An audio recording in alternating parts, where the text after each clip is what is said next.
क्या आपने कभी सोचा है कि जीवन का असली लक्ष्य क्या है? क्या आप भी अपने मन को शांत करना चाहते हैं, लेकिन ध्यान करने की कोई आसान विधि नहीं मिल रही? तो रुकिए, आज हम आपके लिए लाए हैं भगवान बुद्ध की सबसे सरल लेकिन सबसे प्रभावशाली ध्यान विधि। और हाँ, इस वीडियो को अंत तक जरूर देखें, क्योंकि 5 सीख की इस प्रक्रिया के आखिर में आपको मिलेगा एक गहरा राज, एक ऐसी सीख जो आपकी पूरी जिंदगी बदल सकती है। पहला सीख, मन की बेचैनी का सामना। कल्पना कीजिए, आप एक शांत झील के किनारे बैठे हैं, लेकिन जैसे ही आप झील में झांकते हैं, पानी में हलचल मच जाती है। यही हाल हमारे मन का भी है, बेचैन, चंचल और कभी न रुकने वाला। गौतम बुद्ध ने कहा था, मन को समझे बिना ध्यान असंभव है। हमें बस एक ही चीज करनी है, मन को देखना। अब आप जान लीजिए कि इसको कैसे कारण है। एक शांत जगह पर बैठें और अपने रीढ़ की हड्डी सीधी रखें, आंखें बंद करें और बस अपनी सांसों पर ध्यान दें। कोई मंत्र नहीं, कोई जबरदस्ती नहीं, सिर्फ देखें कि आपका मन कहाँ भटक रहा है।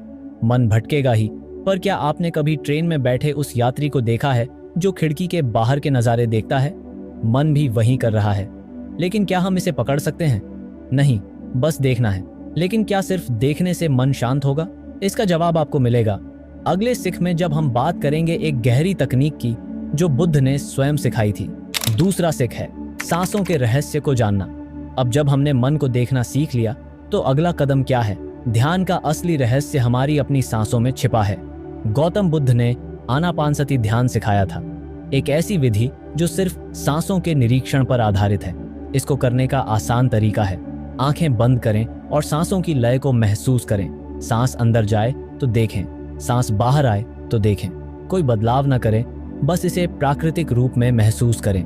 पर रुको, यह सुनने में जितना आसान लगता है, असल में उतना ही मुश्किल क्यों लगता है? क्योंकि हमारा मन इतनी आसानी से शांत होने वाला नहीं। लेकिन एक राज है जिसे हम आगे जानते हैं। क्या होगा जब मन पुरानी यादों और भावनाओं को खींच लाएगा? बुद्ध का समाधान जानने के लिए जुड़े रहिए। तीसरा सीख है दर्द और भावनाओं को स्वीकार करना। ध्यान में बैठते ही अचानक पुरानी यादें, डर और दुख क्यों उभरने लगते हैं? क्योंकि जब पानी स्थिर होने लगता है तो नीचे जमी गंदगी दिखने लगती है।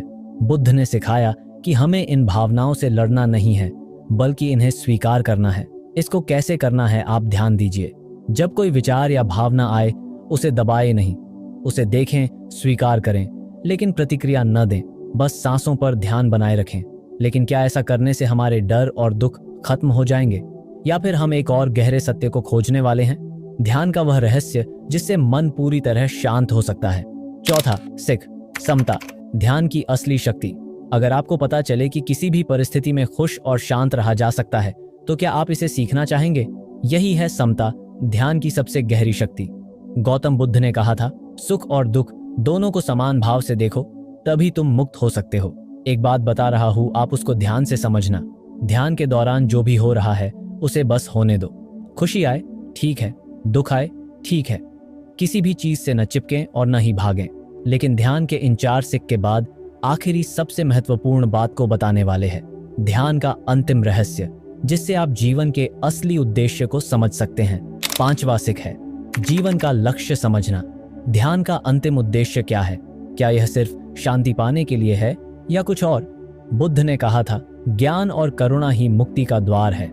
इसलिए ध्यान सिर्फ अपने लिए नहीं, बल्कि दूसरों की भलाई के लिए भी किया जाता है। यह आपको समझ नहीं आ रहा होगा, लेकिन मैं आपको कुछ बात बता रहा हूं, इसको आप ध्यान से समझिएगा। ध्यान के अंत में अपने मन से प्रेम और करुणा का भाव निकालें। यह भावना पूरे संसार तक भेजें। इस अभ्यास को प्रतिदिन करें और जीवन के हर निर्णय को इससे प्रभावित होने दें। और यही है ध्यान का सबसे बड़ा रहस्य। तो अब आपके पास है गौतम बुद्ध की सबसे सरल और प्रभावी ध्यान विधि। क्या आप इसे अपनाने के लिए तैयार हैं? अगर हाँ, तो इस वीडियो को लाइक करें, कमेंट करें कि आपको सबसे महत्वपूर्ण सीख क्या मिली, और इसे अपने दोस्तों के साथ शेयर करें। याद रखें, ध्यान सिर्फ एक अभ्यास नहीं, बल्कि जीवन को देखने का नया तरीका है। और अगर आप और भी गहरे ध्यान के तरीकों को सीखना चाहते हैं, तो हमारे चैनल को सब्सक्राइब करना मत भूलें। तो चलिए अगली वीडियो में मिलते हैं। Thanks for watching.